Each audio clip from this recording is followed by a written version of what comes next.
Price lord. நான் sister Hephzibah Nandini பேசுகிறேன். ஒரு சின்ன சாட்சியை நான் கர்த்தருடைய நாமத்தின் மகிமை உண்டாகும்படியாக நான் ஒரு சின்ன சாட்சியை பகிர்ந்து கொள்ள விரும்புகிறேன். 2024 ஆண்டு, 2025 ஆண்டு, இந்த 2 ஆண்டுகளும் எங்களுக்கு, எங்கள் குடும்பத்துக்கு ஒரு எப்படி சொல்கிறது, ஒரு மிகுந்த ஒரு போராட்டத்துக்குடியே ஒரு ஆண்டாக இருந்துச்சு. அதாவது ஃபினான்ஷியலாக நாங்கள் ரொம்ப தாக்கப்பட்டோம் அப்படிதான் சொல்லணும். எல்லா பக்கத்திலிருந்தும் சாத்தான் வந்து எங்களுக்கு வர வேண்டிய எல்லா விதமான ஆசீர்வாதங்களையும் தடுத்து வைத்திருந்தான். அப்போ எங்கள் ஹஸ்பண்டுக்கு சரியாக பிஸ்னஸ் நடைபெறாமல் இருந்தது. அதுக்கப்புறம் என்ன ஆச்சு அப்படின்னு பார்த்தீங்கன்னா, ரொம்ப நான் வந்து ஒரு டிப்ரெஷனுக்குள்ளே போயிட்டேன். அதாவது என்ன ஜெபிச்சு என்ன பிரயோஜனம், எவ்வளவோ ஜெபிக்கிறோமே, ஆனால் கர்த்தரிடத்துலேருந்து ஒரு பதிலுமே வரலையே, ஆண்டவர் ஏன் அமைதியாக இருக்கிறாரு, ஏன் இந்த மாதிரியான காரியங்கள் நம்ம வாழ்க்கையில் நடக்குது அப்படின்னு சொல்லி நான் ரொம்ப டிப்ரெஷனுக்குள்ளே கடந்து போயிட்டேன். அந்த 2 வருடம் என்னை வந்து ஆண்டவர் ஒரு பயங்கரமான ஒரு உபத்திரவத்தின் பாதையில் நடத்தினார் அப்படின்னு தான் நான் சொல்லணும். ஆனால் ஒவ்வொரு வாட்டியும் நான் ஜெபிக்க போகும்போது கர்த்தர் என்னோடு கூட பேசி என்னை தைரியப்படுத்தி கொண்டே இருந்தார். சில ஜெப கூட்டங்களுக்கு போகும்போதெல்லாம் கர்த்தர் பேசுவார். நான் வந்து ரொம்ப ஒரு பயமான ஒரு சூழ்நிலையில் நான் வந்து போயிட்டு இருந்தேன். அப்போ ஒரு ப்ரேயர் மீட்டிங்க்கு நான் போயிருக்கும்போது ஆண்டவர் என் கூட பேசினார். என்ன பேசினாருன்னா, ஆபிரகாமுக்கு ஆண்டவர் பேசின ஒரு காரியம், ஆபிரகாமே நீ பயப்படாதே, நான் உனக்கு கேடகமும் உனக்கு மகா பெரிய துருகமுமாய் இருக்கிறேன் அப்படின்னு அந்த வசனம் என்னோடு கூட அன்னைக்கு பேசுச்சு. அந்த ப்ரேயர் மீட்டிங்ல ஒருத்தவங்க அந்த வசனத்தை சொன்னாங்க. எனக்கு ரொம்ப ஆறுதலா இருந்துச்சு. ரொம்ப நான் வந்து ரொம்ப தேற்றப்பட்டேன் அந்த வசனத்துல. அதுக்கப்புறம் ஆண்டவர் வந்து என் உள்ளத்துல இருந்த அந்த பயத்தை எல்லாத்தையுமே எடுத்துட்டாரு. ரொம்ப ஆச்சரியமான ஒரு காரியமா இருந்தது. இப்படி ஆண்டவர் வந்து ஒரு அப்படியே ஆனாலும் ஒரு நிரந்தரமான ஒரு தீர்வு இல்ல. மறுபடியும் பிரச்சனைகள், போராட்டங்கள் இப்படியே இருந்து கொண்டே இருந்துச்சு. அப்போ எனக்கு வந்து ஒரு சிஸ்டர் அறிமுகமானாங்க. அவங்க பெயர் வந்து சிஸ்டர் ஷேரன் சாம் அப்படின்னு சொல்லி ஒரு சிஸ்டர். ஒருத்தர் மூலமா அவங்க எனக்கு சொன்ன சாட்சியின் மூலமா நான் வந்து அவங்க கிட்ட தயவு செஞ்சு எனக்கு அவங்களுடைய ஃபோன் நம்பர் கொடுங்க, நான் பேசுறேன் அப்படின்னு சொல்லி அவங்க கிட்ட நான் வந்து பேசினேன்.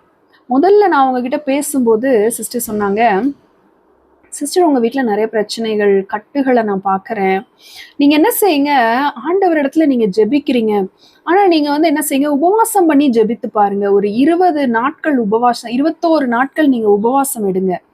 அந்த உபவாசம் பண்ணி நீங்கள் ஜெபிங்க. ஒரு 3 மணி நேரம் 4 மணி நேரம் ஆண்டவருடைய சமூகத்தில் ஆண்டவருக்குன்னு கொடுத்து ஜெபிங்க. வேதத்தை வந்து நீங்கள் சத்தமாக வாசிங்க. வீடுகளுக்குள்ள வந்து நல்லா கர்த்தருடைய பாடல்களை சத்தமா ஓட விடுங்க. அது மாத்திரம் இல்லாம ஆராதிக்கிற அந்த ஆராதனைகளின் சத்தம் உங்க வீட்டுக்குள்ள கேட்டுக்கொண்டே இருக்கட்டும். ஏதாவது ஆராதனை பாடல்களை உங்க வீட்டுக்குள்ள ஓட விட்டுக்கொண்டே இருங்க. இதெல்லாம் நிறைய எனக்கு அட்வைசஸ் சொன்னாங்க. அந்த 20 நாட்கள் நான் கடுமையா ஆண்டவருடைய சமூகத்துல நான் வந்து ஜெபிச்சேன்.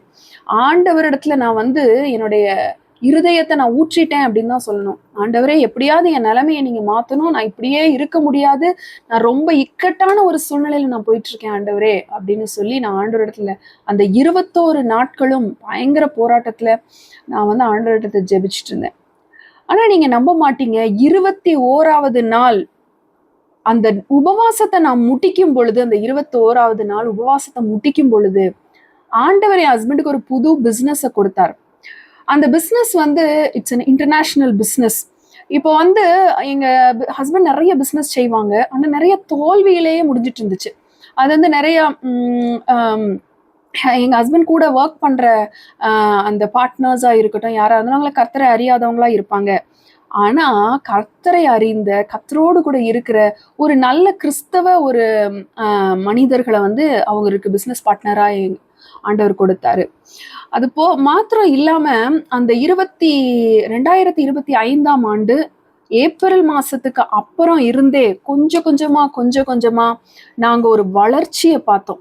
அது மாத்திரம் இல்லாம எனக்கு ரைட் டைம்ல என்னுடைய பிரச்சனையில இருந்து உதவி செய்ய எனக்கு ஆண்டவர் மூலமா என் வாழ்க்கையில என்னுடைய பிரச்சனைகள்ல விடுதலை தருவதற்கு கர்த்தர் எனக்காக அனுப்பின ஒரு சகோதரி அப்படின்னு தான் சொல்லணும். அவங்க என்னுடைய சகோதரி, அவங்க என்னுடைய ஒரு வெல்விஷர், அவங்க இன்னைக்கு வரைக்கும் என் கூட காண்டாக்ட்ல இருக்கிறாங்க, டெய்லி ஃபோன் பண்றாங்க. எப்படி இருக்கு, என்ன பண்ணிட்டு இருக்கீங்க, என்ன செய்றீங்க, எப்படி இருக்கு உங்க ஜெப வாழ்க்கை, என்ன ஜெபத்துல வந்து என்ன தாங்குறாங்க. எல்லா காரியத்தையும் அவங்க எனக்கு விசாரிக்கிற ஒரு நல்ல சகோதரியா என் கூட இருந்திருக்காங்க. என்னுடைய எல்லா நாட்களையும் அவங்க கிட்டத்தட்ட ஒரு வருஷமா எங்க கூட டிராவல் பண்ணிட்டு இருக்காங்க. ஒரு நல்ல சகோதரி. அவங்க ஊழியம் மேன்மேலும் வளரணும். நான் சொல்லுவேன், அதுக்கப்புறமா எங்களுடைய லைஃப்ல ஒரு பெரிய பெரிய பெரிய அற்புதங்களை நாங்க பார்த்தோம். நாங்க நினைச்சு கூட பார்க்க முடியாத ஆசீர்வாதங்களை கர்த்தர் எங்களுக்கு தந்தார். எங்களுடைய பிள்ளைக்கு நாங்க ஃபீஸ் கூட கட்ட முடியாத சூழ்நிலையில நாங்க இருந்தோம். ஆனா ரைட் டைம்ல ஆண்டவர் வந்து வழிகளை திறந்து நிறைய புதிய பாதைகளை எங்களுக்கு காமிச்சாரு. இன்னைக்கு வந்து எங்களுடைய நிலைமை வந்து அப்படியே தலைகீழாய் மாறிடுச்சு அப்படின்னு தான் சொல்லணும். என்னோட ஹஸ்பண்ட் இப்போ ஒரு நல்ல பிஸ்னஸில் நல்லா ஃப்ளரிஷ் ஆகிறாங்க. எங்களோட தேவைகள் எல்லாவற்றையும் கர்த்தர் சந்தித்தார்.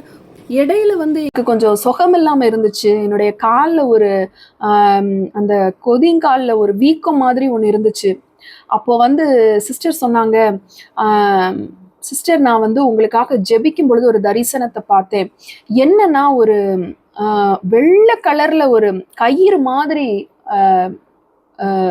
அப்படியே கழுத்துக்கிட்ட இருக்கிறத நான் பார்த்தேன். அந்த கயிறு வந்து கொஞ்சம் கொஞ்சமா அவுந்து இப்ப அது உங்க காலுக்கு வந்துருச்சு அப்படின்னு கர்த்தர் எனக்கு அந்த தரிசனத்தின் மூலமா காட்டுகிறார் அப்படின்னு சொல்லி சொன்னாங்க. அவ்வளவு கொடூரமாய் சத்துருக்கள் எங்களை வந்து அழிக்கிறதுக்கு நினைத்திருந்தான்.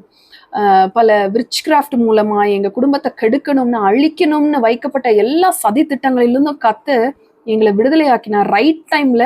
அப்ப நான் சிஸ்டர் கிட்ட பேசும்போது இந்த மாதிரி எனக்கு அந்த காலில் இருக்கிற பிரச்சனைக்காக ஜெபிங்கன்னு சொல்லி நான் ஜெபிக்கும் பொழுது அவங்க வந்து என்ன ஒரு கிளாஸ்ல வந்து தண்ணி வச்சுக்கோங்க அப்படின்னு சொல்லி அந்த தண்ணி வச்சுட்டு அந்த தண்ணியில ஜெபிச்சு குடிக்கும் பொழுது அந்த அந்த வீக்கம் ஒரு 2 நாள்லயே குறைஞ்சு போச்சு.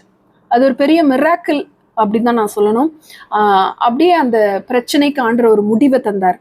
என் கழுத்து வர இருந்த பிரச்சனை அப்படியே காலோட அப்படியே வெளியே போறதுக்கு கர்த்தர் கிருபை செஞ்சார். அது மாத்திரம் இல்லாம எங்க ஹஸ்பண்டுக்கு இப்போ ரீசெண்டா கொஞ்சம் காஃப் அதிகமா இருந்துச்சு. ஒரு 3 months அவருக்கு ஒரு விடாத காஃப். அப்ப கூட மறுபடியும் நான் ஒரு சின்ன ஒரு வாட்டர் பாட்டில்ல வந்து சிஸ்டர் எனக்காக அதை ப்ரேயர் பண்ணி அந்த தண்ணியை வந்து குடிக்க சொன்னாங்க. அந்த தண்ணியை அவங்க ஆக்சுவலி ஒரு நாள் தான் குடிச்சிருந்துருப்பாங்க. நிறைய எங்க ஹஸ்பண்ட் டிராவல் பண்றதுனால அவங்க அன்னைக்கு வீட்டுல இருக்கும் போது அந்த தண்ணியை அவங்களுக்கு நான் கொடுத்தேன்.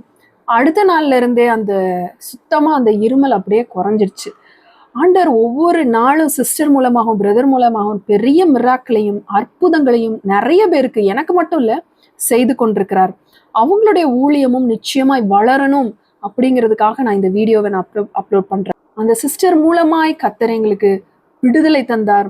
நான் ஆண்டவர் பேச மாட்டேங்கிறாரே, சைலண்டா இருக்கிறாரே, என்ன விஷயம் தெரியலையே அப்படின்னு நான் நினைச்சேன். ஆனா ஒரு தேவதூதனை போல அந்த சகோதரி எங்களை வாழ்க்கையில வந்தாங்க.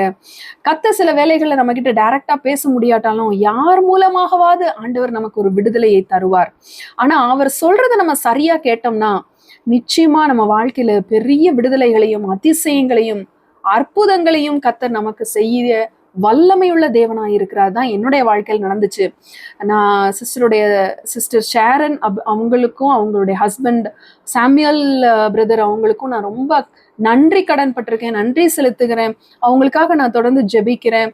அவங்களுடைய ஊழியத்தையும் அவங்களுடைய கான்டாக்ட் நம்பரையும் நான் இந்த வீடியோல உங்களுக்கு டிஸ்கிரிப்ஷன் பாக்ஸ்ல கொடுக்குறேன்.